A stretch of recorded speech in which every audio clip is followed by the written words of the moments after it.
Assalamualaikum warahmatullahi wabarakatuh.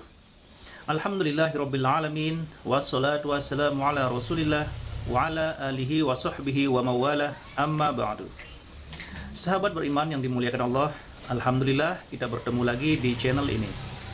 Doa dan harapan saya semoga sahabatku semua selalu diberikan kesehatan, dimudahkan segala urusannya dan dilancarkan rezekinya. Amin ya rabbal alamin. Pada kesempatan yang berbahagia ini, mari kita bernostalgia mendengarkan tausiah yang sangat luar biasa dari guru kita almarhum Kiai Haji Zainuddin MZ. Beliau dikenal sebagai dai sejuta umat.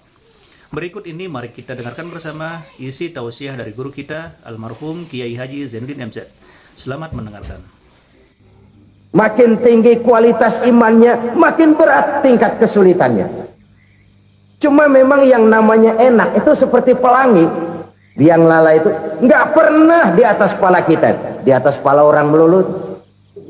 Lo sih enak lo, kata kita. Dia juga bilang yang enak kan lo.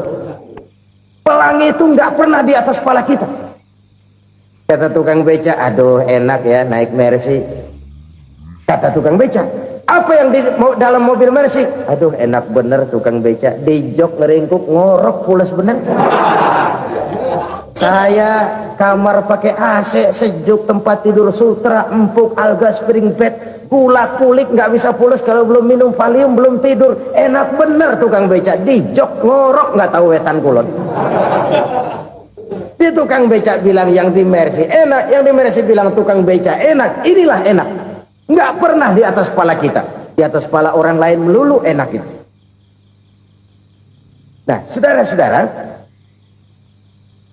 yang merupakan perbendaharaan surga itu orang yang bisa menyembunyikan kesulitan, baik pribadi ataupun rumah tangga. Nih terutama rumah tangga yang jadi soalnya. Kadang-kadang kita ini kalau senang, sebaliknya kalau senang kita diam, kalem aja, cuek.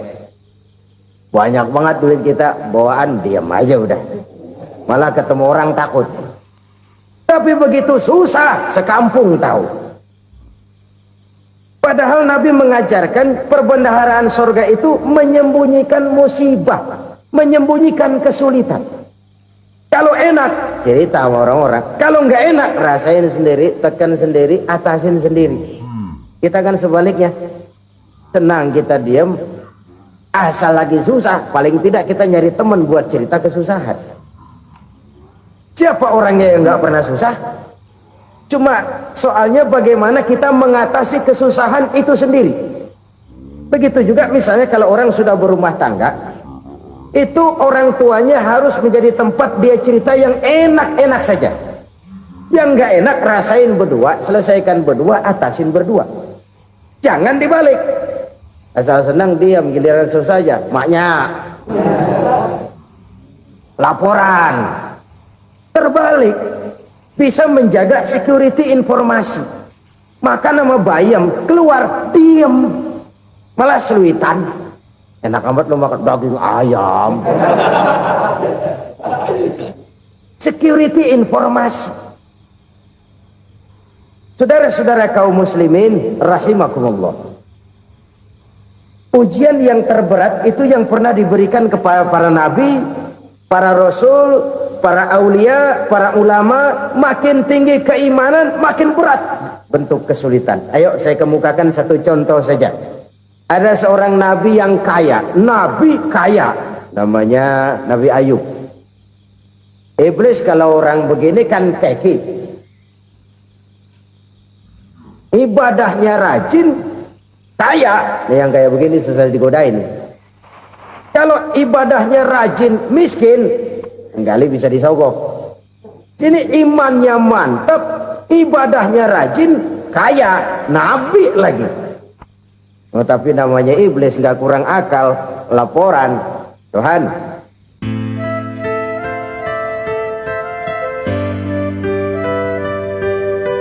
selalu berusaha menyimpan sesuatu yang bisa membawa manfaat, baik untuk dirinya, untuk anak cucunya, maupun untuk keluarganya, untuk masa kini dan masa depannya. Kadang simpanan itu berbentuk uang, kadang berupa tanah, lain saat berbentuk pabrik, dan lain sebagainya. Sementara masa depan yang paling pasti adalah akhirat. Jika untuk masa depan dunia kita rela memeras keringat, membanting tulang, pergi pagi dan pulang petang, menyimpan uang, menyimpan tanah, menyimpan pabrik, pernahkah kita merenung jika satu saat kiamat datang, kita dibangkitkan dari kubur masing-masing, berdiri di padang mahsyar untuk mempertanggungjawabkan seluruh kegiatan hidup kita di dunia ini, lalu kita akan menuju ke alam akhirat. Sudahkah kita mempunyai simpanan untuk akhirat kita? Pada pertemuan kali ini saya ingin menyampaikan sebuah hadis di mana Rasulullah sallallahu alaihi wasallam bersabda, arba'un min kanzil jannah. Simpanan sorga ada 4 macam. Yang pertama, ikhfa'us sadaqah, menyembunyikan sedekah. Saudara-saudara kaum muslimin, sebagaimana yang kita maklum bahwa Allah Subhanahu wa taala melebihkan sebagian rezeki dari kita terhadap yang lain. Ada yang kaya, ada yang setengah kaya, ada yang miskin, ada yang setengah miskin, dan selanjutnya. Ada yang gajinya kecil tapi penghasilannya gede. Ada yang penghasilannya gede tapi nggak punya gaji. Ada juga yang memang gajinya gede dan penghasilannya gede. Kelebihan rezeki merupakan sunnatullah dan tidak harus membuat kita merasa lebih dari yang lain. Bahkan sebaliknya, kelebihan itu harus membuat kita ringan tangan untuk menolong mereka yang memang memerlukan pertolongan. Kalau saudara diberikan ilmu, maka pertanyaan akhirat cuma satu: ilmumu kau amalkan untuk apa? Kalau saudara diberikan umur yang panjang, pengadilan akhirat juga bertanya satu: umurmu kau habiskan di mana? Tapi kalau saudara diberikan harta, pengadilan akhirat akan bertanya dua: hartamu kau dapat dari mana? Kau belanjakan kemana? Dari mananya ditanya dan kemananya juga ditanya. Oleh karena kita akan dimintakan pertanggungan jawab, maka amanah yang bernama harta ini harus kita gunakan dengan sebaik-baiknya. Ada penggunaan yang merupakan kewajiban, itu zakat namanya. Ada penggunaan yang sewaktu-waktu, itu infak namanya. Ada yang lebih sewaktu-waktu lagi, dan itu sedekah namanya. Zakat dia terikat oleh haul dan nisab, oleh putaran batas waktu dan ukuran dari harta itu sendiri. Sedangkan infak terikat oleh situasi dan kondisi perekonomian seseorang. Sedangkan sedekah tidak terikat dengan apapun. Dalam kondisi seperti apapun kita bisa melakukan sedekah dengan yang terkecil sekalipun. Sampai-sampai Rasulullah sallallahu alaihi wasallam mengajarkan, la tahqiranna minal ma'rufi syai'an walau an talqa akhaka biwajhin talik. Atau ada hadis, tabassumuka fi wajhi akhika laka shadaqah. Senyumanmu kepada temanmu adalah sedekah. Jadi untuk melakukan sedekah tidak harus dalam berbentuk uang. Dengan ilmu kita bisa sedekah, dengan tenaga kita bisa bersedekah, dengan pikiran kita bisa bersedekah, bahkan senyum kepada teman itu pun sedekah. Jadi kalau sedekah dengan uang memang belum punya uang, nyengir aja banyakin.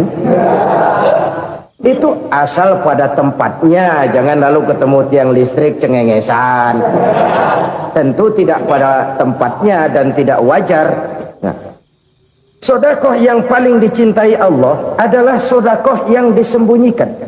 Artinya jauh dari sifat riya. Kan kadang-kadang ada orang sedekah itu disebutkan namanya. Apa tidak bagus? Kalau memang niatnya ikhlas, ya bagus-bagus saja. Untuk memberikan sugesti kepada yang lain. Si Fulan bin Fulan nyumbang sekian, diumumkan. Boleh kalau niatnya untuk memberikan rangsangan kepada yang lain supaya dia menyumbang lebih besar dari orang tadi. Tapi kalau itu mendatangkan riya, maka sedekah yang paling dicintai Allah adalah sedekah yang disembunyikan.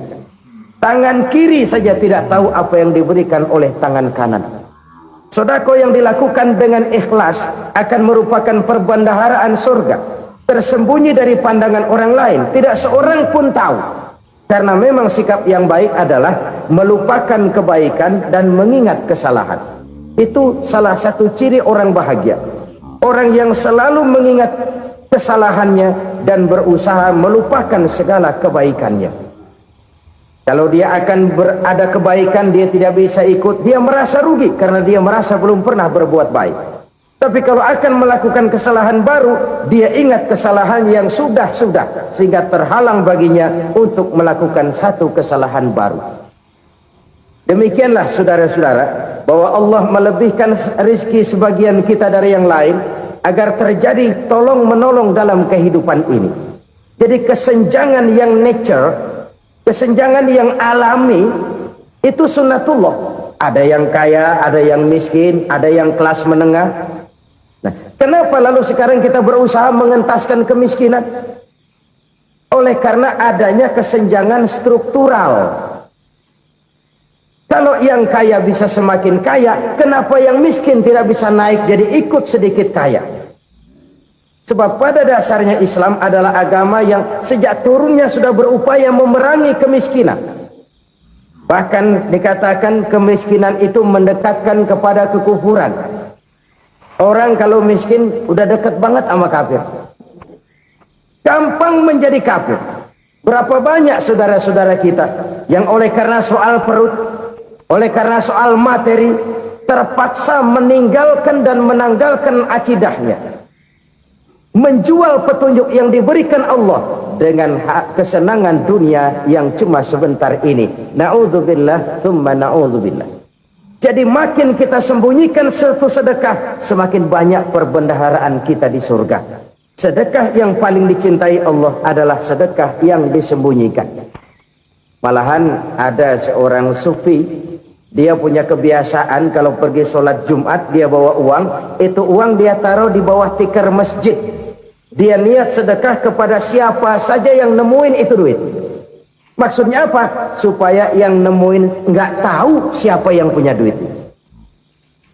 Demikian dia saking ingin menyembunyikan sedekahnya. Karena sifat riya itu bisa memakan amal kita sendiri. Riya itu termasuk menyebut-nyebut kebaikan kita.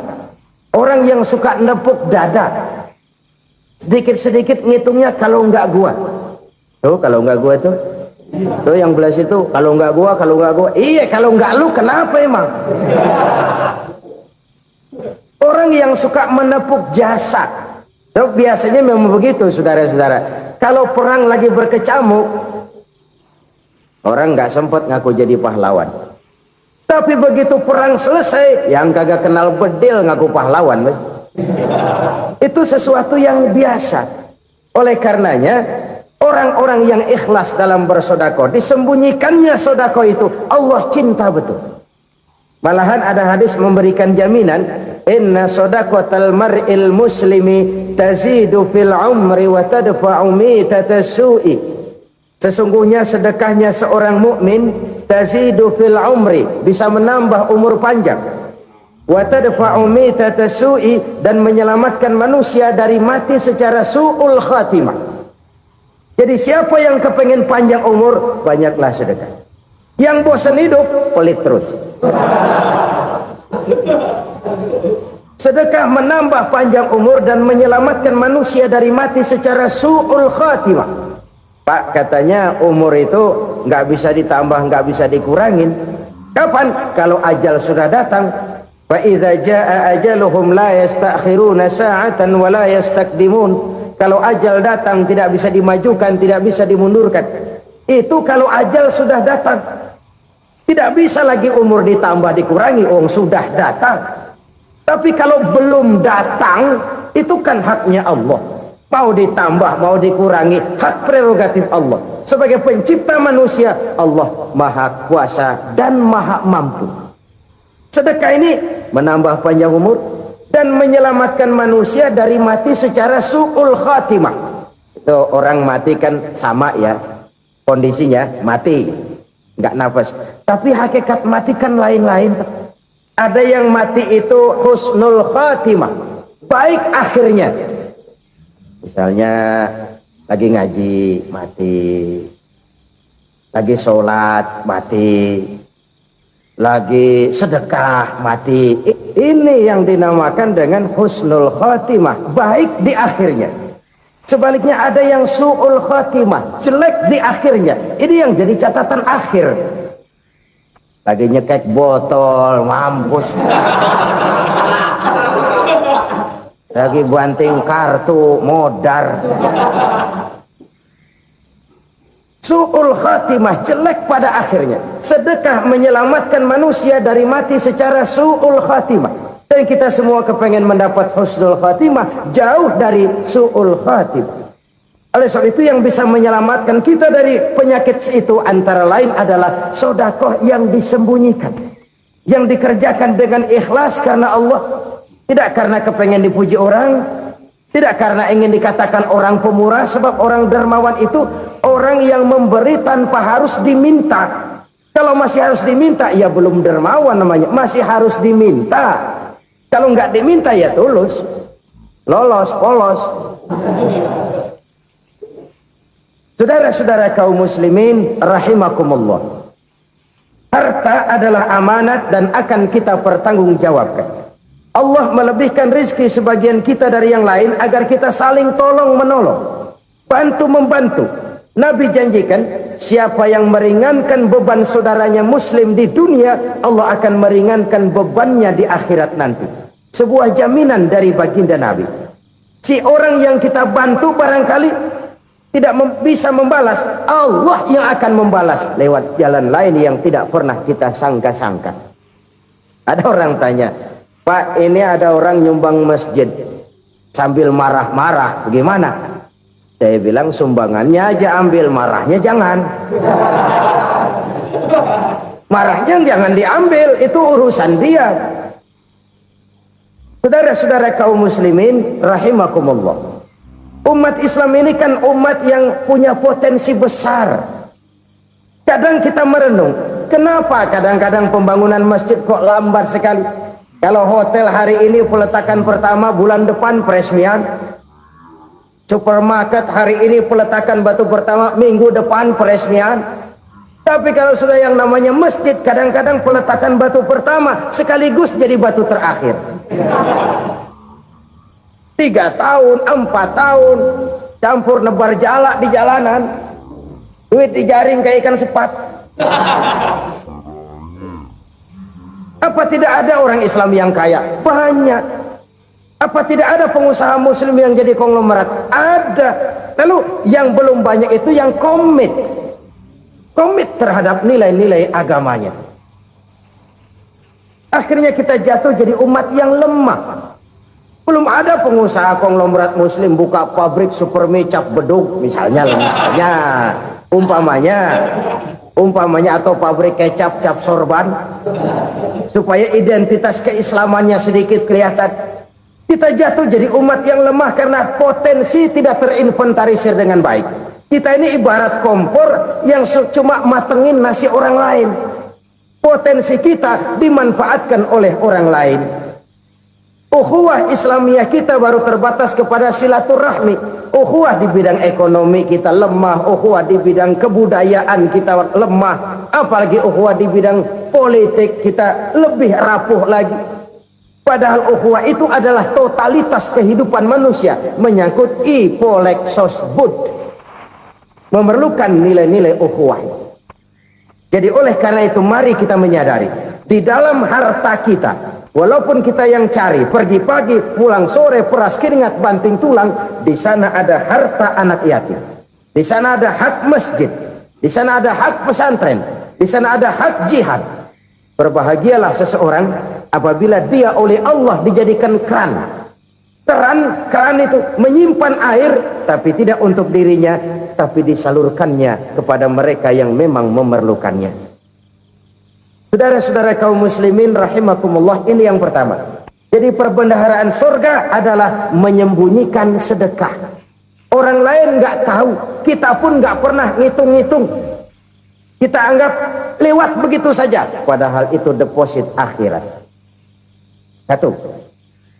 Yang kedua, perbendaharaan surga itu apa? Wa kitmanul musibah, menyembunyikan kesulitan. Kadang orang takut menghadapi kesulitan, tapi makin kita merenung, hidup ini kan sebenarnya urusan. Takut sama urusan, ya jangan hidup. Tandanya orang hidup itu kalau punya urusan. Urusan melupakan problem, problem sering menimbulkan kesulitan. Kesulitan bukan untuk ditakuti, tapi untuk diatasi dan dicarikan jalan keluarnya. Siapa sih orangnya yang nggak pernah sulit-sulit? Makin tinggi status sosialnya, makin gede urusannya. Makin tinggi kualitas imannya, makin berat tingkat kesulitannya. Cuma memang yang namanya enak itu seperti pelangi. Biang lala itu nggak pernah di atas kepala kita, di atas kepala orang melulu. Lo sih enak lo, kata kita. Dia juga bilang, yang enak kan lo. Pelangi itu nggak pernah di atas kepala kita. Kata tukang beca, aduh enak ya naik Mercy. Kata tukang beca, apa yang di dalam mobil Mercy? Aduh enak bener tukang beca, di jok ngeringkuk ngorok pulas bener. Saya kamar pakai AC sejuk, tempat tidur sutra empuk, alga spring bed, kulak kulik nggak bisa pulas kalau belum minum Valium, belum tidur. Enak bener tukang beca, di jok ngorok nggak tahu wetan kulon. Si tukang beca bilang yang di Mercy enak, yang di Mercy bilang tukang beca enak. Inilah enak, nggak pernah di atas kepala kita, di atas kepala orang lain melulu enak itu. Nah saudara-saudara, yang merupakan perbendaharaan surga itu orang yang bisa menyembunyikan kesulitan, baik pribadi ataupun rumah tangga. Nih terutama rumah tangga yang jadi soalnya. Kadang-kadang kita ini kalau senang, sebaliknya kalau senang kita diam, kalem aja, cuek. Banyak banget duit kita bawaan, diam aja udah. Malah ketemu orang takut. Tapi begitu susah, sekampung tahu. Padahal Nabi mengajarkan perbendaharaan surga itu menyembunyikan musibah, menyembunyikan kesulitan. Kalau enak, cerita sama orang-orang. Kalau nggak enak, rasain sendiri, tekan sendiri, atasin sendiri. Kita kan sebaliknya, tenang kita diam, asal lagi susah, paling tidak kita nyari teman buat cerita kesusahan. Siapa orangnya yang nggak pernah susah? Cuma soalnya bagaimana kita mengatasi kesusahan itu sendiri. Begitu juga misalnya kalau orang sudah berumah tangga, itu orang tuanya harus menjadi tempat dia cerita yang enak-enak saja. Yang nggak enak rasain berdua, selesaikan berdua, atasin berdua. Jangan dibalik. Asal senang diam, giliran susah aja. Maknya laporan. Terbalik. Bisa menjaga security informasi.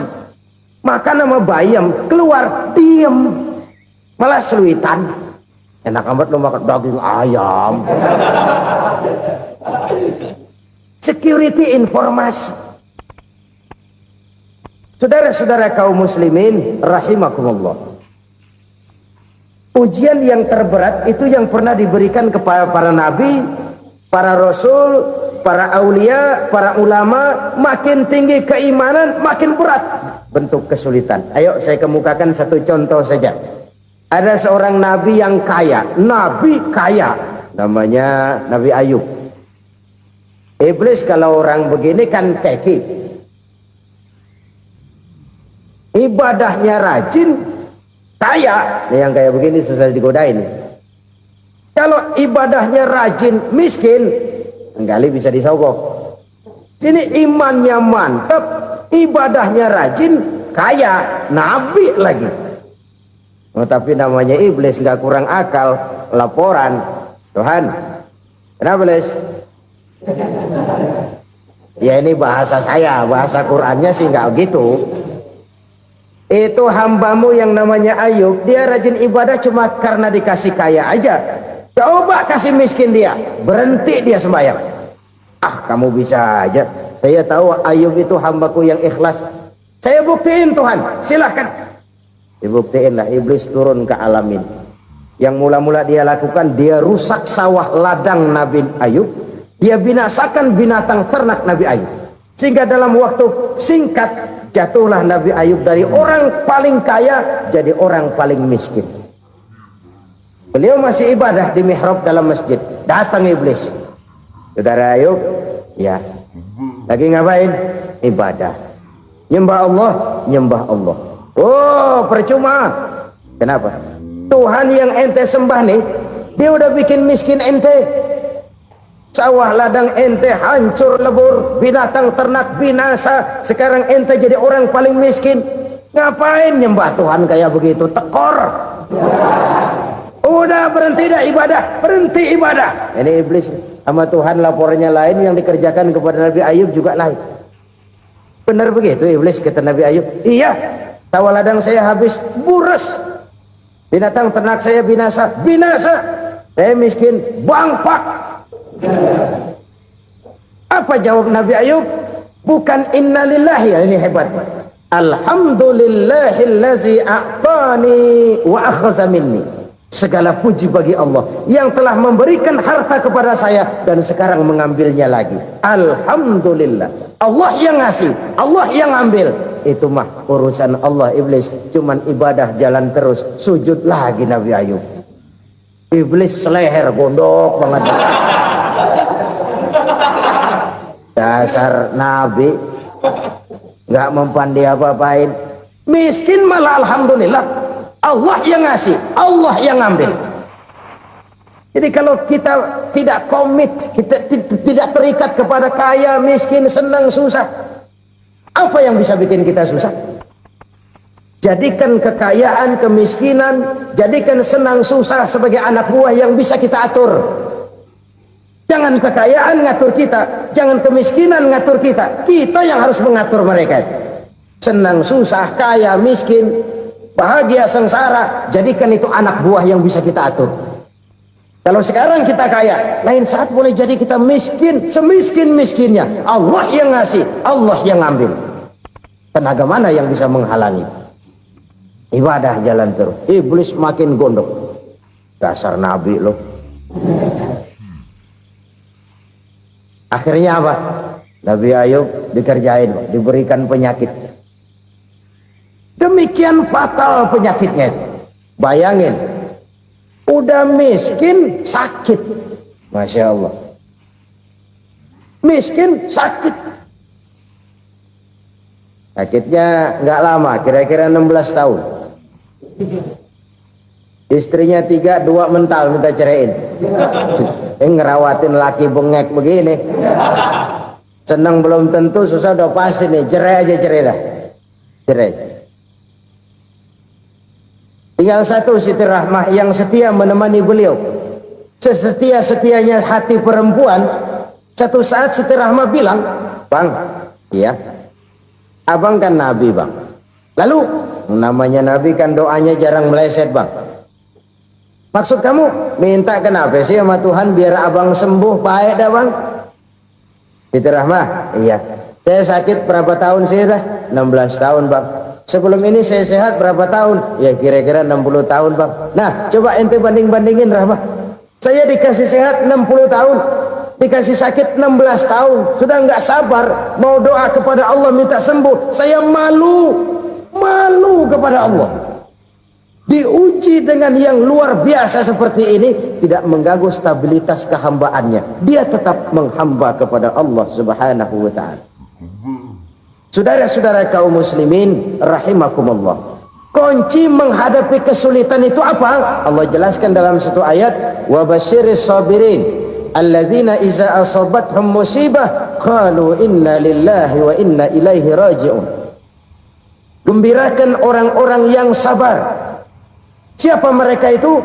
Yang apabila mendapat musibah mereka kembali kepada keyakinan dasar. segalanya dari Allah, dan segalanya akan kembali kepada Allah. Ini konsepsi dasar dari sikap muslim dalam menghadapi berbagai kesulitan. Segalanya dari Allah, segalanya akan kembali kepada Allah. Kalau ini sudah kondisi dasarnya, maka kita akan lapang menghadapi kenyataan bagaimanapun pahitnya. Apakah itu namanya miskin, apakah itu namanya sakit, bahkan maut sekalipun. Maut sekalipun. Segalanya dari Allah, segalanya akan kembali kepada Allah. Ini sikap hidup, bukan sekedar ucapan. Kita kadang-kadang menjadikannya sebagai ucapan. Mulutnya sehingga berhenti, innalillahi wa inna ilaihi rajiun, tapi nangisnya terus gerung-gerungan. Bukan itu, ini kesadaran moral. Kalau segalanya dari Allah, segalanya kembali kepada Allah, kan sebenarnya cuma nunggu giliran. Hari ini saya nyembayangin dia, entah hari apa saya disembayangin orang. Hari ini saya antar dia ke kubur, entah hari apa orang nganterin saya ke kubur. Hari ini saya tahlilkan dia, entah nanti kapan orang tahlilkan saya. Segalanya dari Allah, segalanya akan kembali juga kepada Allah. Oleh sebab itu saudara-saudara, kesulitan bukan untuk ditakuti.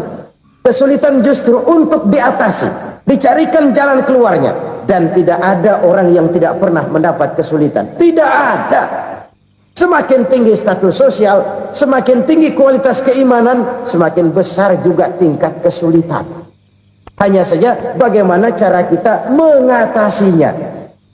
Dan Al-Quran menyatakan, inna ma'al usri yusra. Di balik kesulitan itu pasti ada kemudahan. Roda itu berputar. Karena itu Rasulullah Sallallahu Alaihi Wasallam mengingatkan kepada kita, ta'arraf ilallahi firraha ya'rifka fisyiddah. Ingatlah kepada Allah di waktu kamu senang, supaya Allah ingat kepada kamu di waktu kamu susah.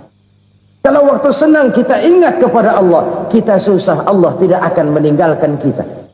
Tapi kalau waktu senang kita jauh dari Allah, sujud tidak sempat, dengan masjid jauh, ketika senang kita lupakan Allah.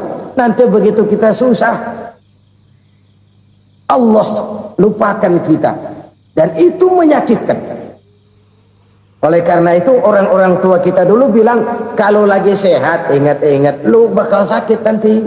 Kalau lagi kaya ingat-ingat satu saat kita bakal jatuh miskin.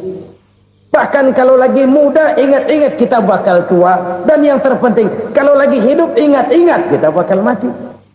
Saudara-saudara kaum muslimin rahimakumullah. Jadi yang kedua yang merupakan perbendaharaan surga, menyembunyikan musibah. Saudara-saudara kaum muslimin rahimakumullah. Hal ketiga yang merupakan perbendaharaan surga adalah wasilatur rahmi.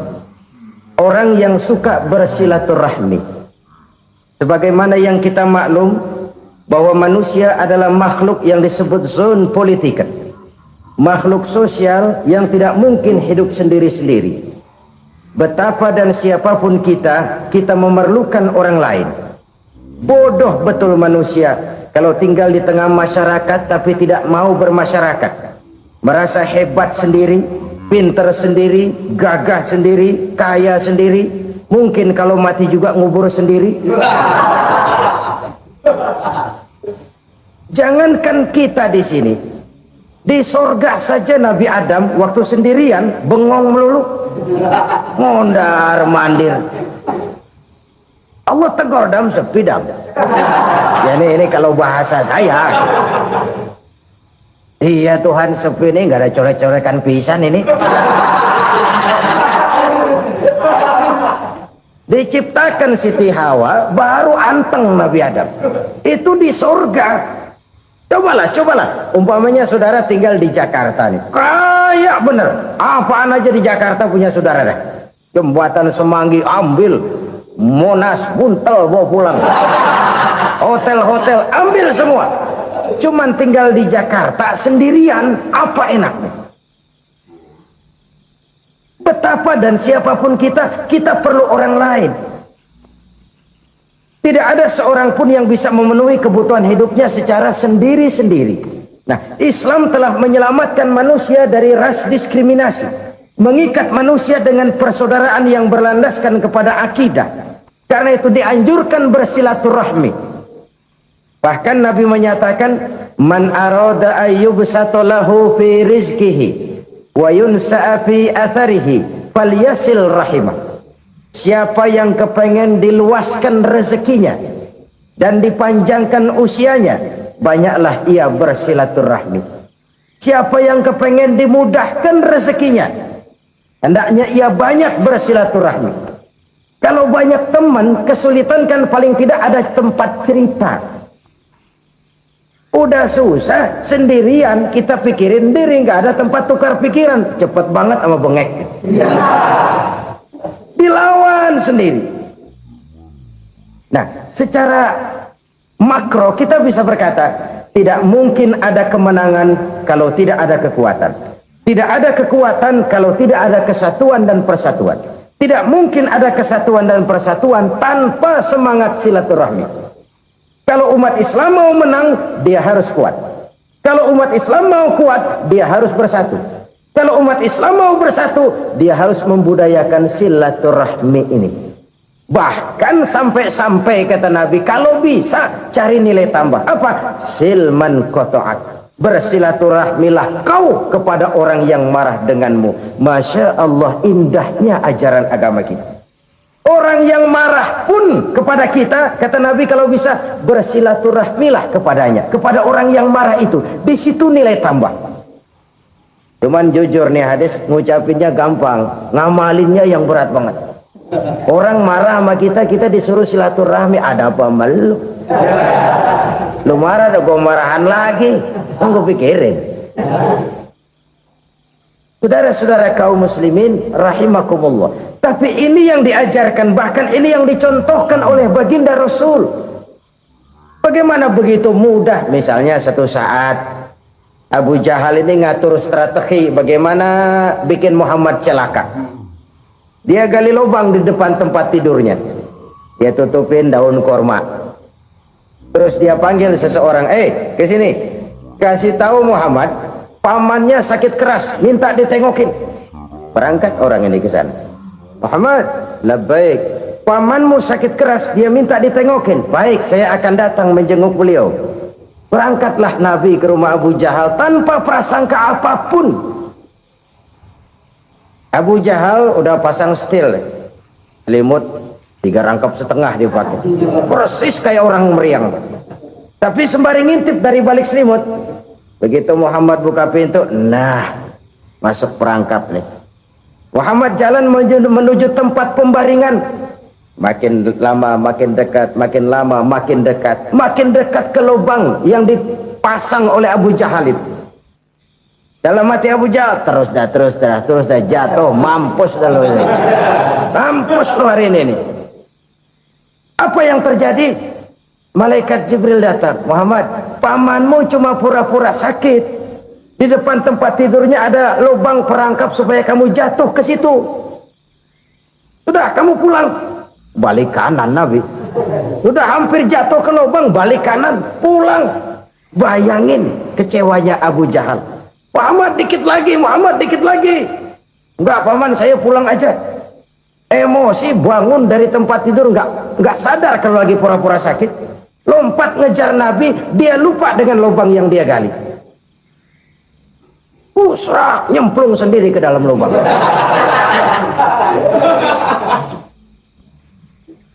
Nabi terus berlalu. Ini terjadi keanehan.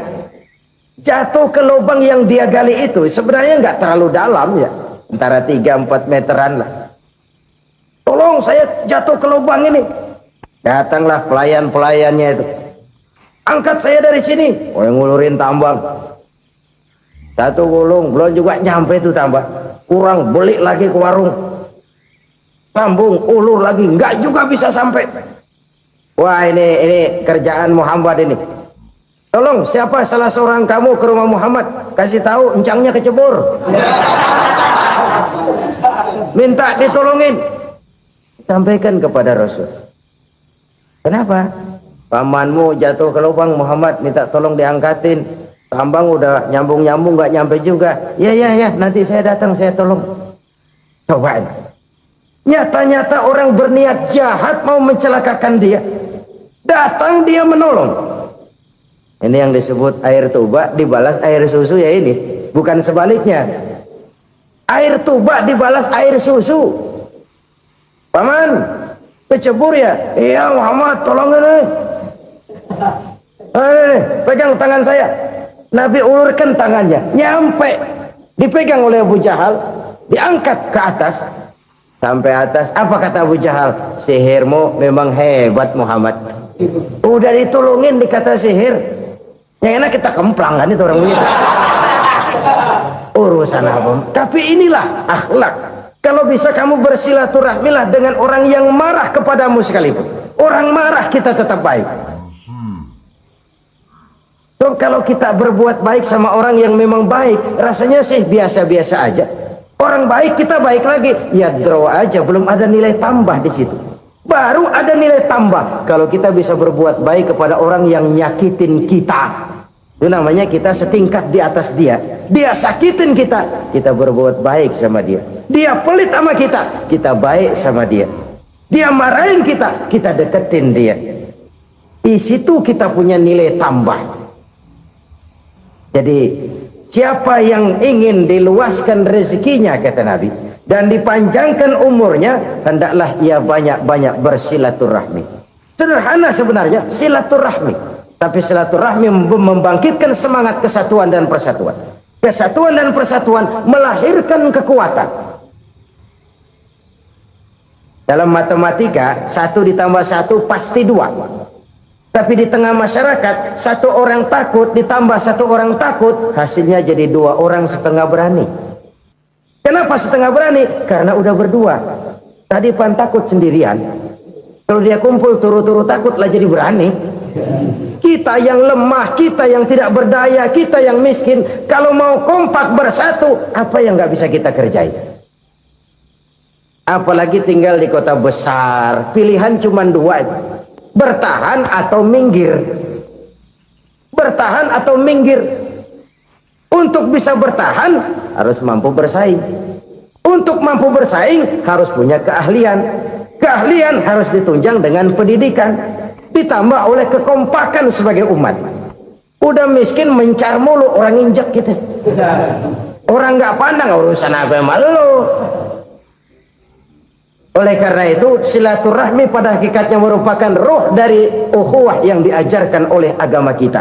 Bagaimana Islam menyelamatkan masyarakat manusia dari ras diskriminasi, mengikat manusia, dan tidak ada persaudaraan yang lebih indah selain persaudaraan yang diikat dengan nilai-nilai akidah. Sepanjang orang di jalan Allah, itulah saudara kita. Keluar dia dari jalan Allah, selesailah persaudaraan sampai di situ. Karena itu, kalau ingin menyimpan sesuatu di surga, banyaklah bersilaturahmi. Datang ke rumah ini, datang ke rumah itu, dan lain sebagainya. Itu simpanan kita di akhirat nanti. Ini yang ketiga. Saudara-saudara, yang keempat, perbendaharaan surga itu apa? Wa qawlu la hawla wa la quwwata illa billah. Ucapan la hawla wa la quwwata illa billah. Ibadah kan ada yang berat, modalnya besar. Bangun masjid berat, modalnya besar. Bangun rumah sakit berat, modalnya besar. Ada ibadah yang berat tapi modalnya ringan. Misalnya puasa. Puasa itu berat, mengendalikan nafsu. Kalau sekedar nggak makan nggak minum sih enteng, mengendalikan nafsu. Itu jihad terbesar, tapi kan modalnya ringan, cuma niat saja. Ini ibadah berat, modalnya ringan. Ada ibadah yang ringan, modalnya juga enteng.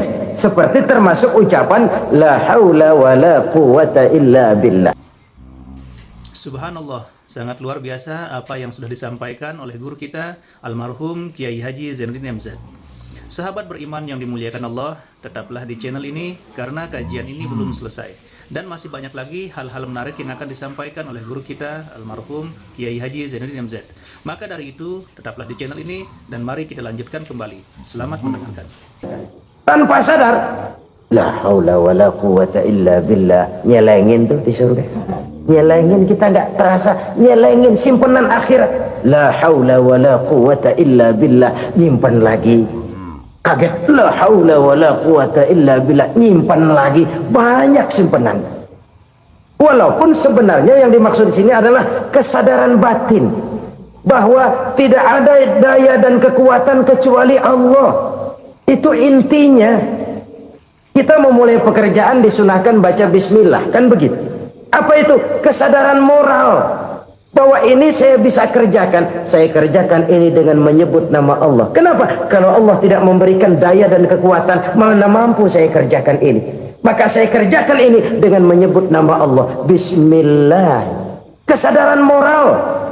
Manusia hanya wajib berusaha, tapi nggak pernah wajib berhasil.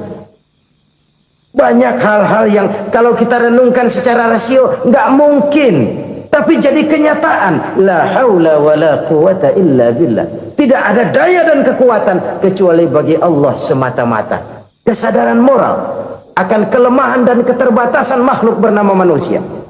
Kadang kita kagum dengan otak, tapi kita sering lupa sama yang bikin otak. Padahal bagaimanapun hebatnya otak, yang bikin otak pasti lebih hebat dari otak. Nggak percaya, silahkan otak-otakan. Inilah kecenderungan. Kita kagum dengan pesawat-pesawat mutakhir, bukan main, besi gede banget terbang itu. Alangkah hebatnya. Lalu apa yang bikin otak tidak lebih hebat dari itu semua?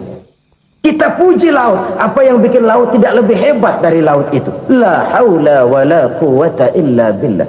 Tidak ada daya dan kekuatan kecuali Allah. Apa yang bisa kita lakukan kalau tidak karena daya dan kemampuan yang diberikan oleh Allah kepada kita?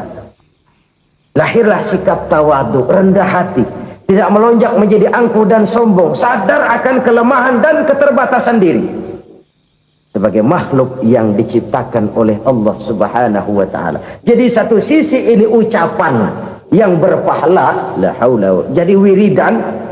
Pada sisi lain ini kesadaran moral, sikap mental, kesadaran batin bahwa yang punya daya dan kekuatan itu cuma Allah. Kita nggak pantas untuk sombong, sebab sombong itu pakaiannya Allah. Kita nggak sedang pakai pakaian Allah, kegedean. Dan makin kita renungi, makin terbentur. Apa sih yang bisa kita sombongin? Kita mau sombong apa? Kaya? Pintar? Itu kan semua relatif. Di atas langit masih ada langit lagi. Jadi oleh karenanya, marilah kita menyadari. Manusia hanya wajib berusaha, tapi tidak pernah wajib berhasil. Yang berusaha saja tidak wajib berhasil, apalagi yang tidak berusaha. Islam bukan agama orang pemalas yang selesai sholat lalu endelohom, enggelenggem ayem-ayem. Tapi Islam bukan agama orang sombong yang setelah berusaha lalu tidak memerlukan Allah. Kita bisa saja bikin proyeksi, tahun sekian kita bakal panen besar menurut perhitungan otak. Tapi ada kejadian lain. Apa? Tikus ngambek. Habis itu dimakanin tikus, panen gagal. Proyeksi rasional gagal oleh tikus-tikus yang ngambek itu. Bisa saja terjadi. Tahun depan kita panen besar, urung. Kenapa? Musim panas panjang. Dan sekarang ini koran-koran bikin berita musim mengalami penyelewengan. Bukan cuma manusia yang nyeleweng sekarang. Musim pakai nyeleweng. Mestinya kan musim hujan udah selesai, masih hujan-hujan juga. Musim. Nah sekarang kita boleh bikin proyeksi, kita bakal panen besar. Tahu-tahu musim panas panjang, sawah retak, air kering. Cari teknokrat yang paling botak, suruh pendekin tuh musim panas. La haula wala quwata illa billah. Inilah kesadaran moral. Saudara, saya teringat satu saat ada seorang konglomerat. Umurnya ya kira-kira 70-an. Satu saat dia ditanya oleh wartawan, "Pak, umur Bapak berapa sih?" "Ya paling 10 tahun." 10 tahun? 10 tahun? Anak Bapak berapa orang? Satu saja? Satu. Harta Bapak berapa? Ya paling-paling bangsa 7 juta kali. 7 juta? Iya. Pak, kenapa Bapak bohongi saya? Bapak punya buku biografi. Koran-koran, majalah-majalah banyak memuat cerita riwayat hidup Bapak. Saya tahu umur Bapak 70. Kenapa bilang cuma 7 tahun? Saya tahu anak Bapak 8. Kenapa cuma bilang 1? Saya tahu harta Bapak miliaran, mungkin triliunan. Pabrik di mana-mana, bank di mana-mana. Kenapa bilang uang Bapak cuma 7 juta? Nah, kata si konglomerat tadi, kamu benar nak, kamu benar. Umur saya kalau jumlahnya memang 70 nak. Cuman ingat-ingat saya, baru 7 tahun terakhir ini saya sujud. Baru 7 tahun terakhir ini saya berusaha dekat dengan Allah. Saya laksanakan perintahnya, saya jauhi larangannya. 7 tahun inilah rasanya yang ada nilainya di hadapan Allah. Yang 63 tahun matong, kelabu, kelem umur gue. Habis untuk maksiat, untuk munkarat. Maka ketika ditanya tadi, umur saya 7 tahun itu. Oh begitu Pak. Oh iya. Lalu anak Pak, anak Bapak kan 8. Kenapa bilang cuma 1? Nah, kalau jumlah hitungannya memang anak saya 8. Tapi dari 8 orang ini rasanya cuma 1 nih yang bakal jadi buah hati, belahan jantung, pelanjut cerita, penerus sejarah, bakal jadi anak soleh yang akan mendoakan saya. Cuma 1 rasanya anak saya ini yang bakal jadi buah hati saya, besar-besaran saya, yang akan mendoakan di kubur saya, yang akan mendoakan di akhirat saya. Yang 7 orang mana? Masya Allah, yang 1 tenggeng, yang 1 nyekek botol mulu, yang 1 nggak karu-karuan. Makanya saya bilang 1 anak saya yang akan bisa mendoakan saya. Oh begitu Pak. Iya. Nah, harta Pak, harta Bapak kan triliunan. Pabrik Bapak di mana-mana. Uang Bapak hampir di tiap bank-bank besar. Kenapa bilang cuma 7 juta? Betul kau nak. Harta saya kalau jumlahnya memang miliaran, triliunan mungkin. Tapi yang saya ingat baru 7 juta tuh yang saya belanjakan di jalan Allah. Saya nyumbang masjid, saya santuni yatim piatu, saya bantu pembangunan pesantren, saya bantu pembangunan rumah sakit Islam. Itu yang akan saya bawa pulang ke akhirat, yang 7 juta itu. Yang triliunan itu nanti akan diperebutkan oleh anak-anak saya sebagai waris saya. Jadi harta saya 7 juta itu yang bakal nemenin saya di akhirat, yang akan saya bawa pulang jadi teman saya. Saudara-saudara kaum muslimin, jangan-jangan orang tua itu adalah kita-kita ini. Jangan-jangan kita-kita ini adalah orang tua itu. Jangan-jangan itu potret dari diri kita masing-masing. Dari sekian umur yang diberikan Allah, berapa tahun yang ada nilainya di hadapan Allah? Dari sekian anak-anak yang merupakan amanah, berapa yang akan mendoakan kita sebagai orang tuanya menjadi anak soleh? Dari sekian banyak harta yang diberikan Allah, berapa yang akan kita bawa pulang menghadapnya nanti, yang kita belanjakan di jalan Allah? Ini sebuah potret kehidupan. Karena itu kita kembali kepada la haula wa la quwwata illa billah. Kita wajib berusaha, kita wajib berikhtiar. Selebihnya segala daya dan kekuatan hanya milik Allah saja semata-mata. Satu kesadaran batin dari setiap pribadi muslim. Setelah ia berusaha dan berikhtiar, ia menyerahkannya kepada Allah Subhanahu wa ta'ala. Jadi satu sisi ini merupakan wiridan ucapan yang mengandung pahala. Pada sisi lain ini merupakan sikap batin dari seorang muslim di dalam ia menghadapi realitas kehidupan ini. Saudara-saudara kaum muslimin rahimakumullah. Kalau ini kita jadikan satu basis kehidupan, maka ini akan menyelamatkan manusia dari kemungkinan tergelincir menjadi orang yang lupa diri dan lupa darat. Sebab itu Imamul Ghazali berpesan, jadidis safinah fa innal bahra amiq wa khuziz zad fa inna safara ba'id wa khaffifil hamla fa innal hamla sadid. Perbarui selalu kapalmu karena lautan sangat dalam. Bawa bekal yang banyak karena perjalanan ini sangat jauh. Ringankan beban karena kebanyakan beban akan menyakitkan. Alangkah indah kalimat ini, alangkah dalam makna yang terkandung di sana. Perbarui selalu kapalmu karena lautan sangat dalam. Apa artinya ini? Jaga mentalmu baik-baik. Pelihara imanmu baik-baik, karena hidup penuh cobaan seperti lautan. Kita kalau berlayar di lautan kan kadang-kadang tenang, angin bertiup sepoi-sepoi basah. Jika malam datang, bintang gemintang bertabur menghias cakrawala. Rembulan memantulkan sinarnya dengan indah. Dalam keadaan begitu berlayar enak. Tapi lain saat ombak menggunung, halilintar menyambar, angin topan bertiup. Berapa banyak sudah saudara-saudara kita yang tenggelam di lautan dunia tanpa sadar bahwa dia belum sampai kepada pantai yang akan dituju. Berapa banyak sudah saudara-saudara kita yang tenggelam di lautan dunia ini tanpa sempat bangkit lagi. Dia menyangka sudah sampai kepada tujuannya. Hati-hati kapal jangan sampai bocor karena lautan sangat dalam.